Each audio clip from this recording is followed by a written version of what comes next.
So I'd like to begin by acknowledging that we are on occupied land. This land was originally inhabited by these different tribes, specifically where we are, the Tonkawas, Karankawas, and Coahuiltecans, but also the Caddos, Lipan Apaches, Humanos, and Comanche were all living here before Westerners settled Texas. I'd also like to acknowledge everyone that made this symposium possible, not just the organizers, but also the people who cleaned and prepared this room, these halls, this building, so that we could be here today, because their liberation is bound up in our liberation. My name is Doctora Nicole Estefania Cabrera Salazar, and I'm here to talk to you about retaining people of color in astronomy. Now, I am not going to use any science today. We're not going to look at graphs or plots or data. And I'll tell you why. There's something called traditional or indigenous knowledge. And I'll give you a few examples of how legitimate they are, even though we try to adhere to Western ideas of what is legitimate information. So for example, indigenous people knew that, or believed that suffering is passed down from generation to generation for thousands of years, and only now are we catching up with Western science, validating this through the telomeres, which are the end caps of our chromosomes. And so we have Western science validating something that indigenous people have known for a very long time. Another example is yoga. So yoga has been practiced for literally thousands of years. And when the British invaded India, they prohibited people from practicing it and dismissed it as, spiritual mumbo jumbo. And only now is Western science catching up to the power that it has, that yoga has, physiologically, mentally. It's one of the 5 factors that has been scientifically proven, quote unquote, to intervene with depression and anxiety. So I'm okay with using my traditional knowledge to bring to you this information that I have for you today. And just to show you, this is a picture of me when I was 2 years old in 1989. So I'm aging myself here, but this was the year that I came to the United States as an immigrant from Chile. And you can tell because of my Mickey Mouse sweatshirt. This is the girl that I dedicated my PhD dissertation to. And I'm going to read this to you so that everyone can hear what this says. This dissertation is dedicated to my past self, a brown immigrant girl who did not know that she could be a scientist, but whose mother insisted that no barrier could prevent her from realizing her dreams. I honor that young girl's potential, grit, and determination, but most of all, her integrity in the face of those who would cruelly and persistently stand in her way. This dissertation is her legacy, an impossible achievement in a world not built for people like her. If you are a brown girl reading this, it is also for you, to show you that you are both worthy and capable of attaining the highest goals, that your ancestors have thrived even if our stories are not told. So if you are not a brown girl in this room, what is the connection to you? In 2016, I gave a presentation at South by Southwest, which I'm sure you're all familiar with. It kind of stops traffic and everything downtown for a few days in March. And this is a picture of me being interviewed for the Stuff Mom Never Told You podcast, if any podcasters are in the room. And I gave a presentation on science sexism in how to fight science sexism with technology, with social media. And we presented this panel, and at the end of the panel, I got a question from a young man who said, my girlfriend is a scientist, and she struggles with imposter phenomenon. She has a lot of self-doubt. Do you have any advice for me on how I can help her when she's feeling that way? And I said, you know what? My husband is a white man, able-bodied, upper middle class, every privilege you could possibly imagine. And we have the same conversations. And so what I would say to you is you need to educate yourself. You need to read about all the struggles that your girlfriend is facing every day, and you need to understand fundamentally what these things are, not by asking her, but by doing your own research, and you need to do that daily. And you need to unpack your sexism, right? And so he said, No, but I mean, like, how can I, like, encourage her? You know, how can I, like, you know, when she's feeling down? So he really didn't want to hear that he was complicit in this problem. He didn't want to hear, you know, he's such a supportive boyfriend. He didn't want to hear that he was part of the problem, right? And so what I'm here to tell you today is that we are all complicit in this problem. And I want to illustrate this with the Babadook. How many of you are familiar with this image or have seen the movie? I was only able to watch 20 minutes of it before I had to, like, leave the room. It's really, really scary. The Babadook is a sort of modern day boogeyman. You know, he lives in the shadows. He's like this really scary, like always lurking in the background, kind of imminent, you know. And in our field, we have a boogeyman. We have a Babadook. And that is the external other people who are racist, sexist, ableist, who are causing all these people to leave the field. And, you know, we need to make sure that they come to Dr. Cabrera Salazar's talk and make sure that they're present and hearing these things. And what we don't realize is that the Babadook is us. And I include myself in that because while I occupy several axes of oppression, I also occupy axes of privilege. And I, even though I have mental disabilities, I enact my ableism every day, and I have to educate myself, and I constantly make mistakes on that.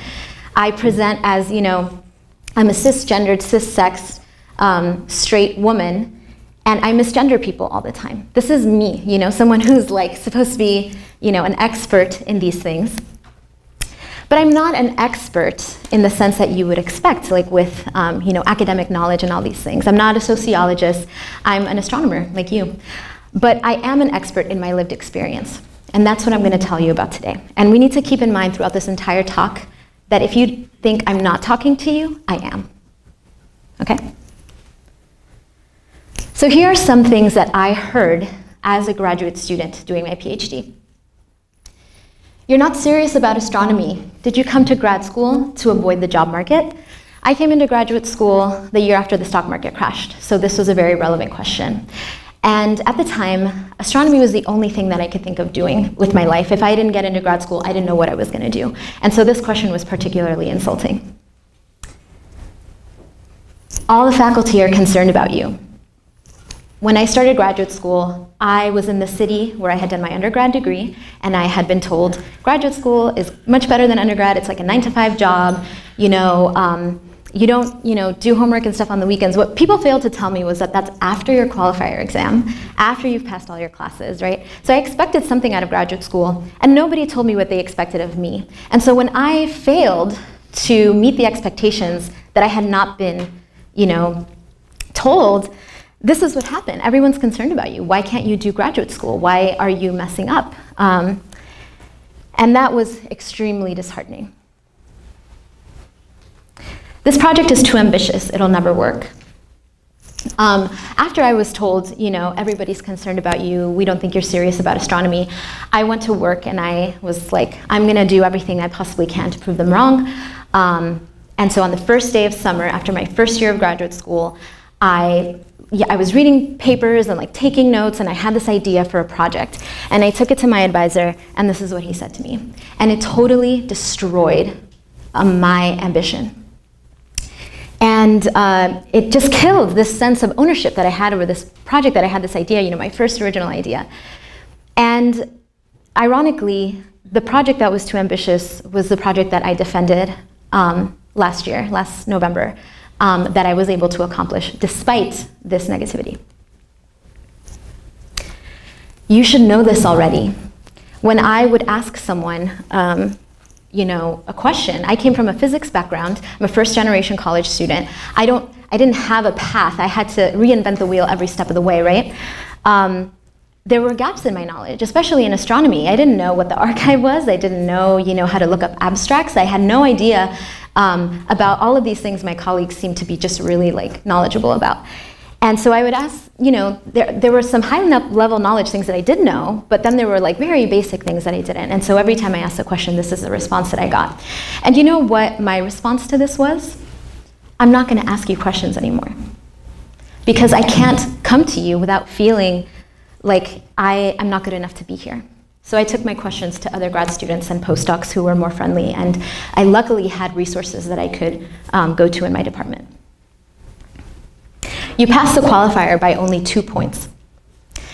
Now at this point, after taking the qualifier exam, I was like, who gives a shit? I was like, I don't care if I pass by half a point. I'm done, I never have to worry about this again. But this also is really insidious. Why would you tell a student, your only student of color, right, that this is something that happens? I honestly think, in retrospect, this is to put me in my place. Don't think that, you just barely got out. Don't think that, you're so great or anything like that. Now, I don't think that people consciously thought this, but that bias is there. It's implicit. It's in our lizard brain. We all know this. The next time you cheat, you will get a 0. In the semester of my qualifier exam, before my qualifier exam, maybe a couple of weeks before, a professor, when I walked into class, a professor was just like visibly livid and talking about how they had a photo of like someone who had like gotten their dissertation revoked for falsifying data. And the professor said, this is the end, this is what happens to people who cheat, and like, no one should be cheating in my class, this is unacceptable. And I remember thinking like, wow, they're really upset. Like, I wonder who cheated, like that's, wow. And then they handed the homeworks back, and I'm looking through my homework to see what I got wrong, and at the end, on the last page, it said this: the next time you cheat, you will get a 0. And the professor said, don't even bother coming to my office, you know who you are, I don't want to hear any excuses. And the assumption was that another colleague of mine, a white woman, graduate student, had done the homework and that I had cheated off her. Now, I don't know if y'all are familiar with Myers-Briggs personality tests. They might turn out to be total bullshit, but mine is very accurate. I'm an ESFJ, which means that I follow rules very strictly unless those rules do not align with my values, in which case, screw the rules, right? When I was 15 in high school, I decided I'm not gonna cheat, and that's not who I am. I believe in like earning things correctly, so I was like, I would never do this. So why is the assumption that I would? You got the NSF because you're a woman and a minority. Now, believe it or not, this was a benevolent sexist comment. They were trying to help me feel better about this somehow, because they said, oh, the NSF, like, if you're a woman and a minority, they like push your application through so to make sure it gets to the 3rd round so that you won't be discriminated against. But what I heard was, you didn't work hard to earn this. This is something that was given to you because of your identity, which means I don't deserve this. Like, I didn't earn this through my hard work. This is from an email, directly, verbatim. This project has progressed too slowly, and without the scientific leadership I like to see in the best and brightest students. In my first year, I applied for a Fulbright. Has anyone here applied for a Fulbright fellowship before? Okay, 1%. So you know how difficult it is. It was a 6-month application process. You think the NSF, GRFP, or like any postdoc applications are bad? This was, you have to find an advisor in some other country who will, if in a year and a half you get this money, they will fully support you, and they have to write a letter saying these are the resources you're gonna have. And I literally cold called people in France at 6 a.m. in our department so that I could use the phone, because I didn't have international calling on my phone. And I would just call astronomers over there, and ask them if I could work with them. And I worked so hard. And I was in Paris, and I asked my advisor, I'm here, I should talk to this person who's here at the observatory. What do you think? And this is the response that I got. The response was that I didn't have enough research under my belt, that my project was progressing too slowly, that I didn't have anything to contribute to their team, and I should wait another year before I should apply. Maybe you shouldn't publish, it'll only slow you down. 2 or 3 years before I defended my dissertation, I decided, after all of these comments, 'cause these add up, they're still there, they're grayed out, but they're still there, right? It's death by 1,000 cuts. And every marginalized person in this room knows exactly what this feels like. Eventually, what happens, because this builds up, is that it chips away at your desire to do science. It chips away at the work that you loved so much when you first started. And your brain associates the toxic environment with your work. So I started hating my research. I hated going to work every day. I hated going to my lab. And then I said, you know what? I'm done with astronomy. I'm leaving. I don't want to deal with this anymore. And I had this existential crisis about whether I should just leave with my master's or finish my PhD. Can I even tell my advisor? It took me 6 months to get the courage to say that. And this is the response that I got. And it was helpful, like, I'm trying to help you. You don't want to go into astronomy, you don't want to go into research, so publishing would really only slow you down. And you know what I heard? Your work is not important enough that people will need to see it in the field. This work doesn't need to be published. We don't need to push it. It doesn't even need to be published after your dissertation is written. You're more passionate about baking than you are about astronomy. And this is actually, this is taken out of context, but my department has a birthday cake day every month. So everyone whose birthday it is that month, they bring in cake.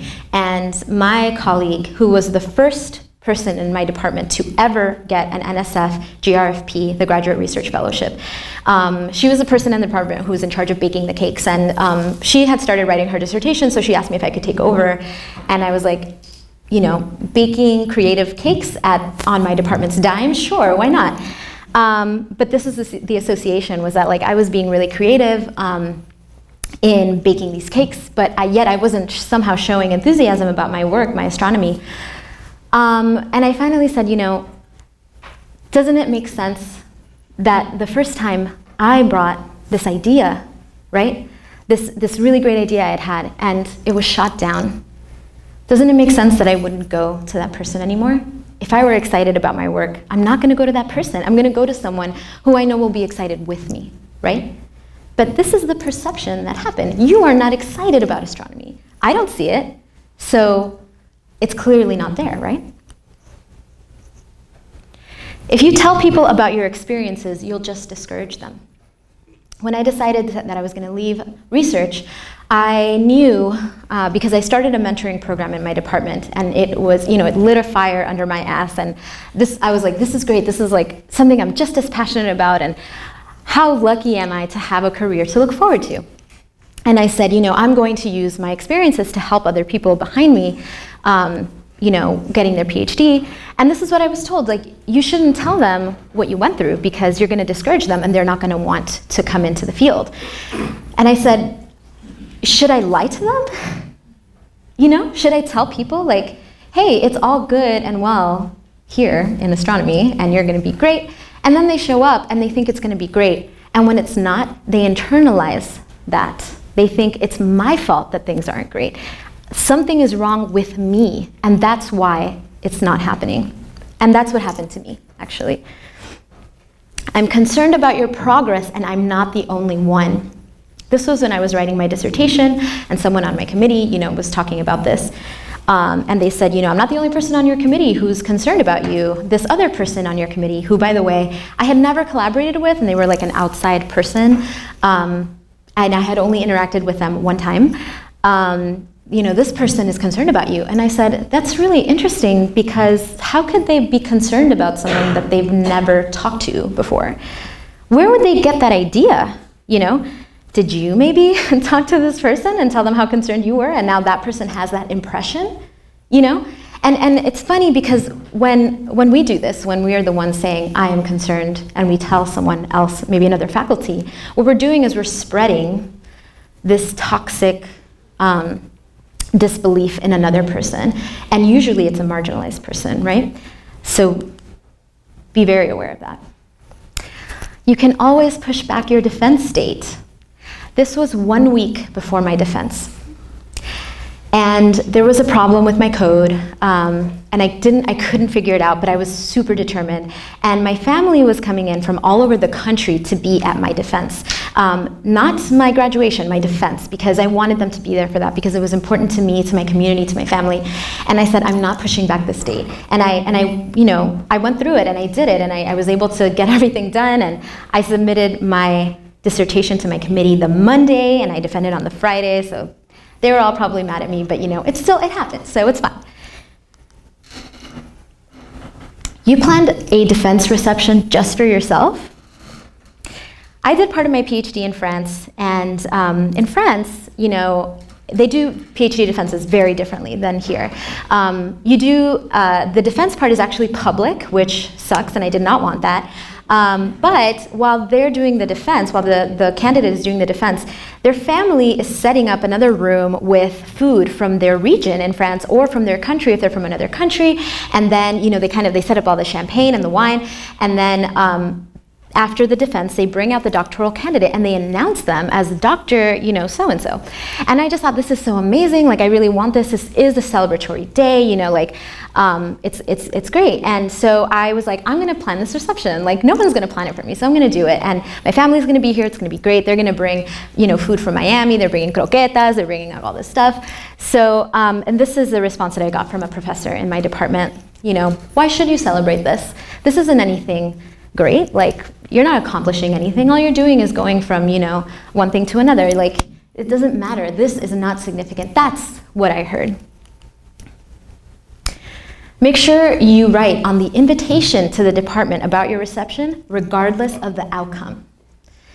So, of course, after I heard this, I was like, wait, is there a possibility that I'm not going to pass my defense, right?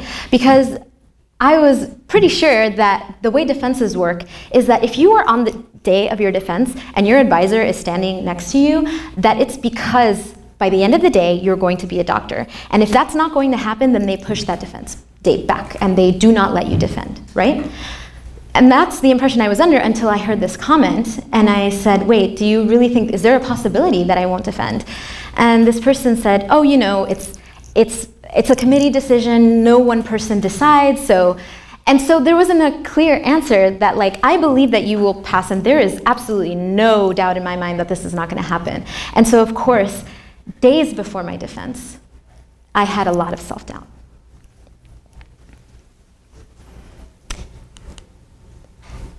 So in January of this year, we gave a town hall on racism in astronomy at the AAS meeting. How many of you were there for that? Okay, a good number of you. So one of the things that I did as an initiative for this town hall is that I polled people of color in astronomy on Twitter, and I asked them, if you could fill out this sentence, I wish my white colleagues knew, what would you say? And it was an anonymous survey, so we put this, this was a poster that was in the main hall, and we wrote, these are responses from real astronomers of color, some of whom may be at this conference. So this is, even though this is anonymous, all of these responses were from people that you know, who are here, who are your colleagues, your friends, your students, your advisors, and this is, this is up online on the Astronomy and Color blog, so I'm not going to read every response to you, but for me, personally, it was more about what I wish had happened in grad school so that I could continue to pursue my dream of becoming an astronomer, right? Not just what I wish my white colleagues knew, but what I wish had happened. And so this talk is actually how to retain Nicole Cabrera Salazar in astronomy, and I'm going to go through these with you. Number one, I wish I had been heard. This is really important because a lot of times what happens with people of color and very well-meaning white people who are just trying to do their best, right, is that a student of color will say something, and then the other person will interpret it with their perspective, their lens, and everything, even things that they've heard or read about people of color in STEM, and they have all these ideas, and they interpret it with that lens. And the dehumanizing thing about that is that I just said something to you, and you are not really listening. You are interpreting what I'm saying, and you are using that and actually disadvantaging me, right? And so my husband and I have been in couples counseling for 2.5 years, well before we got married, and something that you learn in couples counseling, which I think should be called relationship counseling, and everyone should be in it, because it helps you with your relationships and interactions with everyone. But one of the things that we learned is called mirroring. Has anyone heard of that here? a couple of people, all of you should be in couples counseling. So mirroring, the way mirroring works is that a person, so this is couples, right? So normally it's like you're in an argument and you go back and forth, but with mirroring, you actually have to stop and you're not listening just to kind of like take notes and like, how am I gonna respond to this when they're done talking, right? You actually have to listen and you have to hear what they're saying. And the reason is it's almost like a little pop quiz that you have right at the end of their, sentence or rant or whatever. And so the way you do this is the person tells you something, like they're upset or how they're feeling. And when they're done, you have to say, if I heard you correctly, you feel this way because of X, Y, and Z. And then when you are finished summarizing, you ask, is there more? Did I miss anything? And then if there is, you listen again and then you mirror again. And then when that's done, you say, I think that makes a lot of sense that you feel that way because in the past you've experienced, X, Y, and Z, and I think it makes sense that now you are also feeling that way, right? And then when you're done doing that, you say, I have been in a similar situation before when I felt like you feel, and I can relate to that, and I empathize with you. That process was never used with me when I was a graduate student. I would try to say things, and I would sit down and have these conversations and try to explain what it felt like for me. And it was like there was no understanding on the other side. And there was a lot of misinterpretation of what I was saying, when really I just wanted to be heard and feel heard. I also wish that I had been believed, right? Like in that instance where I was accused of cheating. I wish that people had just believed that this is not something I could do. I wish I had been asked, Another story I can tell you is that when I was a first or second year graduate student, I was overwhelmed one week with all the things I have to do, as one is wont to do as a graduate student. And I said out loud, I wish I could pay someone to grade my labs. And another colleague said, oh, I'll do it, I'll grade your labs for you. And I was like, okay. And I was like, I'll pay you, $10 for each section or something like that. And we maybe did this for like a week. And then we both kind of realized this is not right. We probably shouldn't be doing this. And we just stopped on our own. And then a couple of weeks later, we got an email from the department chair saying, this really stern email saying if you're paying people to grade your labs for you, then that's a really good reason to get expelled from graduate school. And it was addressed to the entire department. It wasn't addressed to me or to grad students. It was addressed to everyone. And so no one called me into their office to even ask me if this was true. Apparently a professor had spread this rumor that it had been going on for months and that this was really insidious and just totally unacceptable. And literally no one asked me if it was true, asked me to explain myself, nothing. It was just assumed. And if they had asked, I don't know if anyone would have believed me about this mistake that I made as a student, God forbid. I wish I had been believed in. I don't know if you know this, but out of 3 factors that determine a person's science identity, so whether they see themselves as a scientist, there are 3. So one is the fact that you are actually good at science, the fact that you think you're good at science, and the fact that someone in the community recognizes you as a scientist. They welcome you into the community, and you have their approval as a scientist that you are also a scientist. Which factor do you think is the biggest predictor of retention in STEM? Number 3. So whether you are good at math and science, and whether you think you're good at math and science, are really not a determining factor as much as someone believing that you are good at math and science. If I had been believed in, I would still be doing astronomy today. I also wish I had been treated like a scientist and not like a nurturing person. How many women have gotten recommendation letters saying how nurturing they are and how caring and they're such a great mentor, right? I know, hand in the back, I see you. I was introduced for my defense as the person who started a graduate mentoring program in my department. And this was days after I had actually compiled a list. Here are all the things that that I've accomplished that I want to be introduced with. And 2 of those were winning prize fellowships. So not just the National Science Foundation Graduate Research Fellowship, but also a Chateaubriand Fellowship from the French Embassy, so that I could do part of my PhD in France. And those things were not mentioned at all when I was introduced in my defense. And what that tells me is that I'm not seen as a scientist, because if I were, these things would be obvious. These would be at the top of the list, right? But they weren't mentioned at all. And so I was not treated as a scientist. I was not welcomed as a scientist. So how could I see myself as a scientist, really? I wish I had met other brown astronomers early on. I didn't meet another Latinx astronomer until I was in my 4th year of graduate school. And if I had just known other people like me in the field early on, I would have been able to project myself into this career that I already felt like I don't belong in, but I didn't have that experience. And so I wasn't able to do that. I wish I had not been so isolated. I don't know if I can convey this feeling. How many of you have seen the movie Get Out? Okay, not enough of you. You need to go back and watch that movie, because it does a really good job of showing viscerally what it feels like to be bombarded with microaggressions every day. And if you have not seen this movie, it is one of the top movies in the last 10 years, in my humble opinion.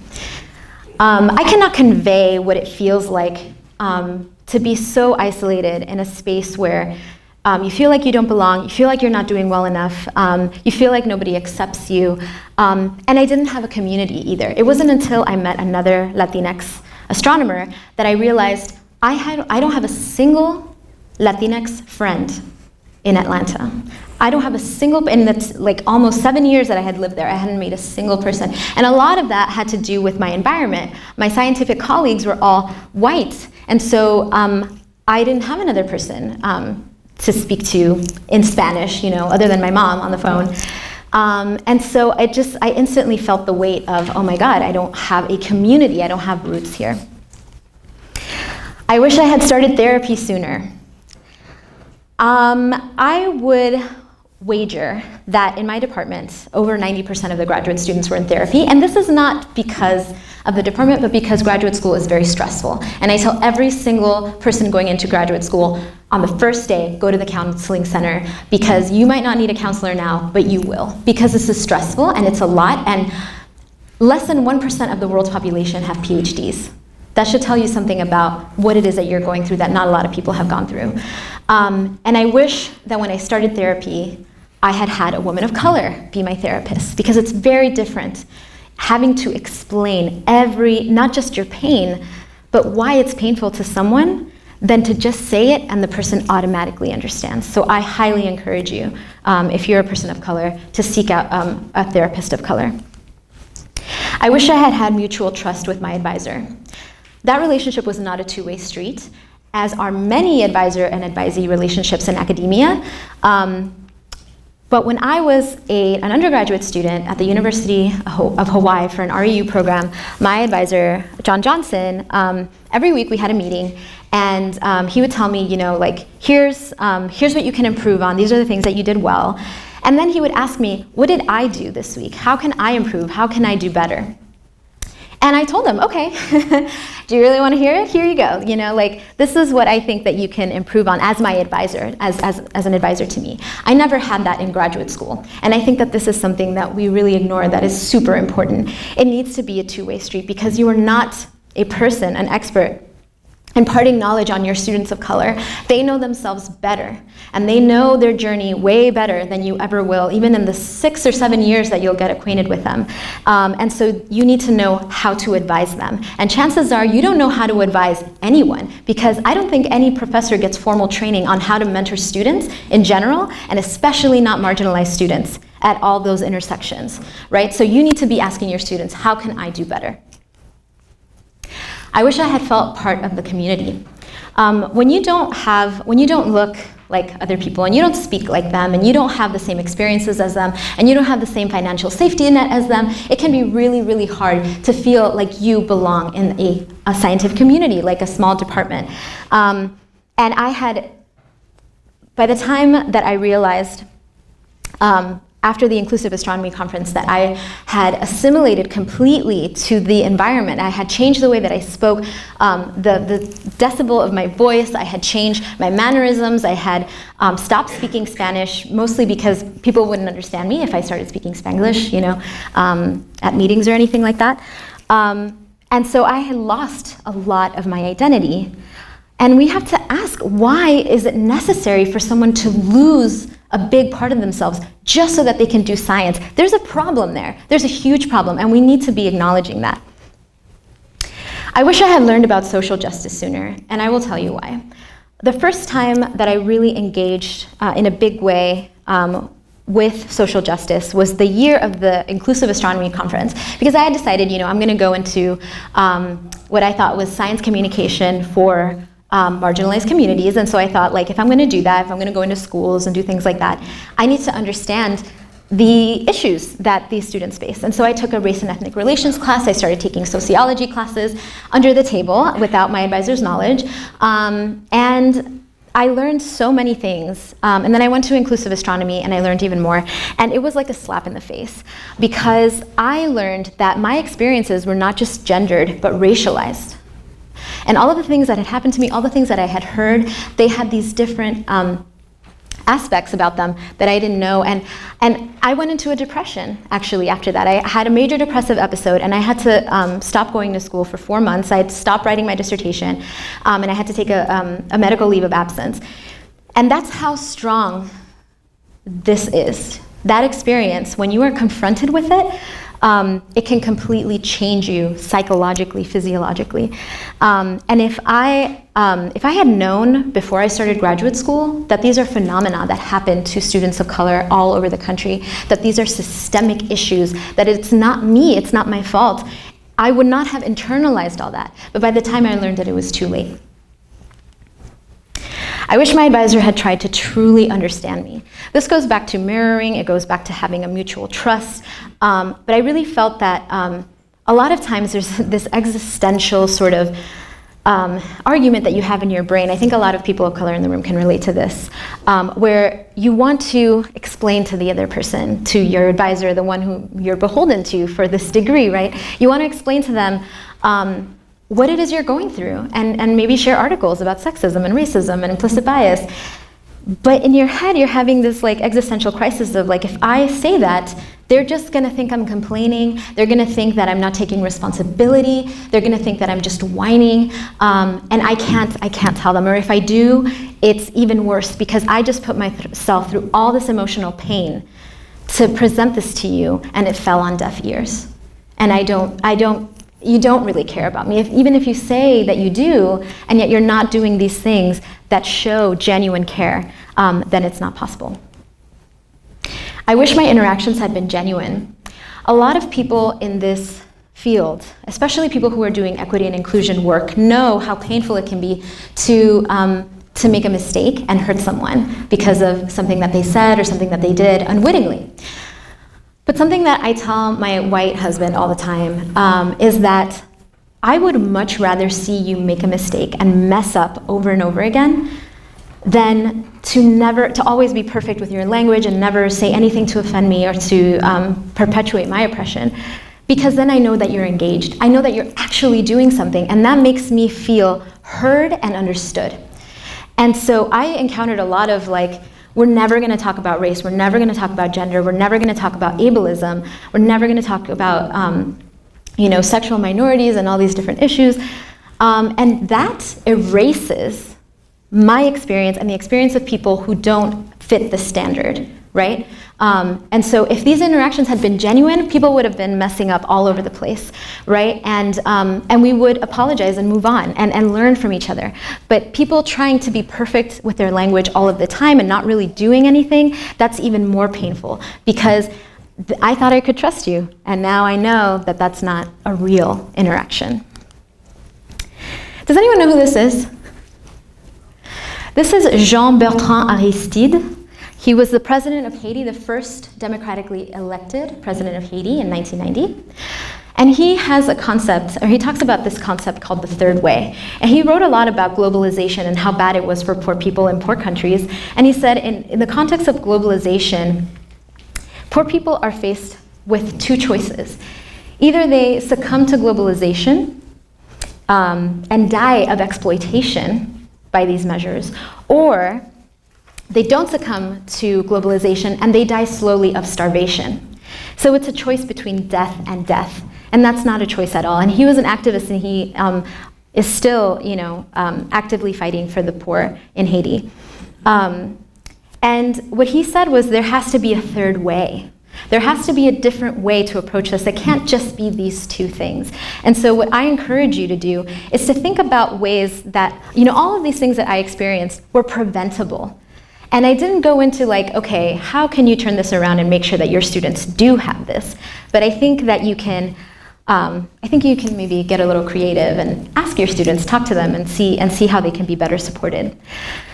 And we have to think about this third way. It might not exist yet because we haven't existed in academic white spaces for a very long time. And so we have to create this new path. It doesn't have to be the way that academia is structured. We can think creatively to leave those confines so that we can support our students of color better.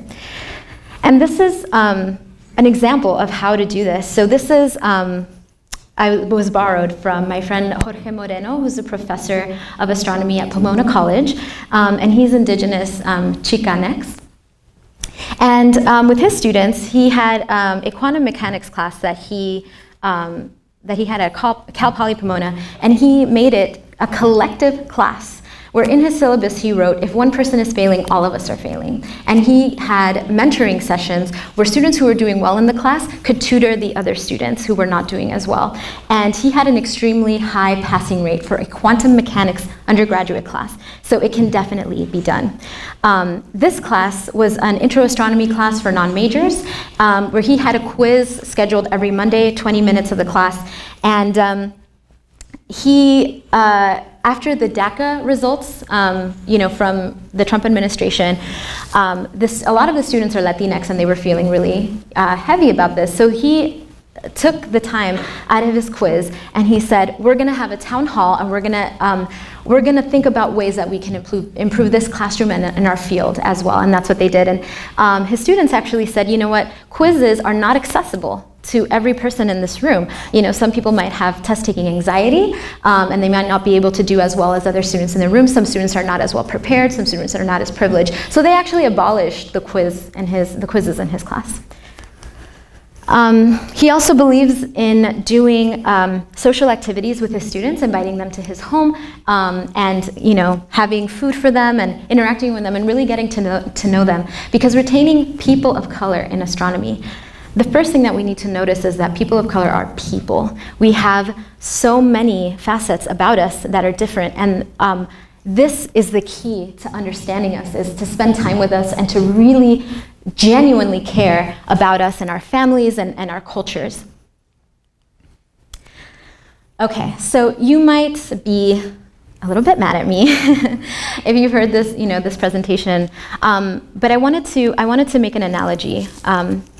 And let's say you have this house. It's a really beautiful cottage, but it's an older house and it has a few problems. And so you contract a plumber to come in and check your plumbing, and they say, you know what, your plumbing is completely rotten. You have to replace the whole thing. You have to tear down the walls. You have to go in and do all this stuff. You wouldn't tell the plumber, you know what, this house has been standing for a long time and we're just not going to change it. And we're not gonna, that's too much money. We're not gonna invest in a new plumbing system. Why would we do that? You would say, you know what, like this sucks. I'm gonna call my insurance and make sure that they cover this, and we're gonna invest in this, because do you know what happens? The value of your house will go up.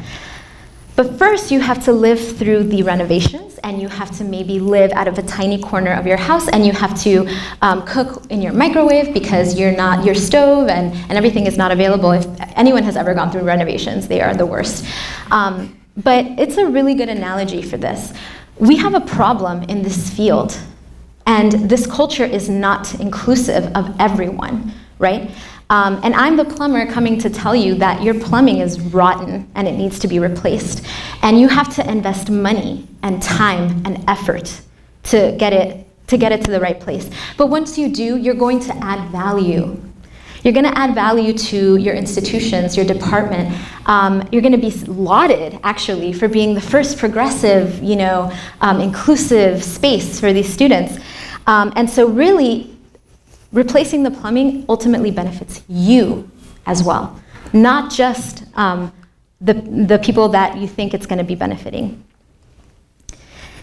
I'm going to leave you with this last slide, and I'm going to ask you to shout out what you think this photo is of. Okay, a mosque.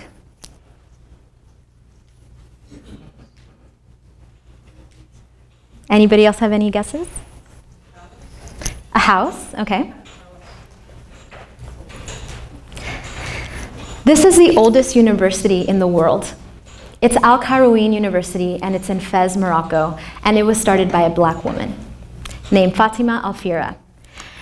And so a lot of times students of color, people of color in general in academia, we come into these white spaces, these white institutions, and we get the message that we don't belong here, and we're not made to be here, and we have to make special accommodations for you to even be here. But the truth is that the idea for a center of learning that has been standing for longer than most of the buildings built by so-called Western civilizations, this was an idea that a black woman had.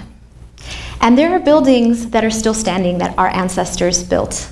And I just want to say, this is a testament to us coming into these walls with our own knowledge and our own experiences, and we enrich this science and astronomy with that. And we're still here, and we're still standing. I got my PhD. I defended last year despite all of the negativity that I experienced, and I still have my foot in the door in astronomy. I'm here. I work with the American Astronomical Society. I really I have a heart for students in astronomy, and so it doesn't matter. In the end, I'm still here, and so are you. Thank you.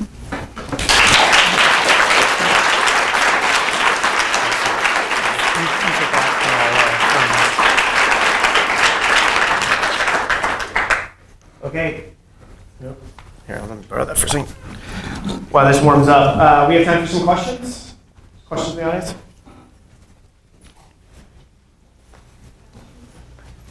I just want to say thank you for the presentation. I have a question. Do you think there's a conflict between wanting to be heard and the exhaustion of trying to get someone to understand your point of view? Do you feel like you felt that exhaustion, or there is some kind of conflict between those two?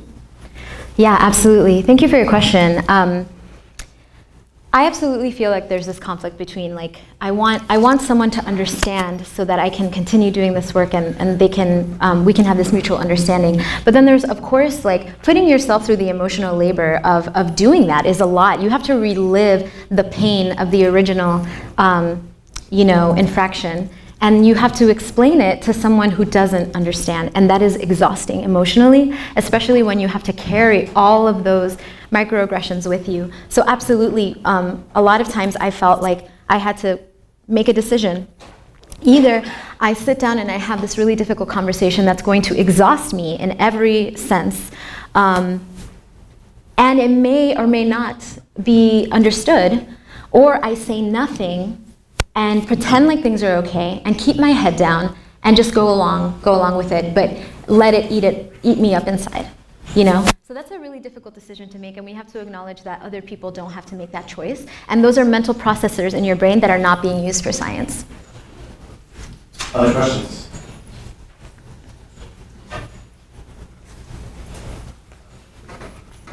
I have a question. Two important aspects that we have had to retain you in astronomy. So you mentioned it's important to have a sense of community, to have a space where you are with others who have gone through like-minded experiences. Mm-hmm. And at the same time, you said at the end that it's also very important to have genuine interactions. Mm-hmm. So sometimes, when we are trying to balance the right mix of safe spaces versus being able to talk to people who may not know as much, but with whom we need to have that conversation, because because it's a learning curve for them as well. Mhm. So how would you, I don't know if you want to make a recommendation, but what advice would you give to those of us who are kind of trying to balance these two different needs? I can tell you what I would do. And I would not try to balance those needs because they are very separate needs, right?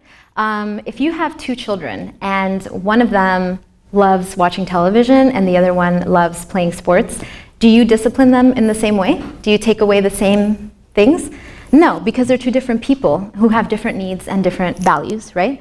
So I would say what I would do in that situation is stop trying to balance everyone's needs, because number one, it's not a level playing field. So everyone doesn't come in with the same privilege and access and emotional capacity, right? So I would say, like, there does need to be a space where people can feel safe and that they can talk about the things that they need to say without the emotional burden of explaining to other people why it even exists.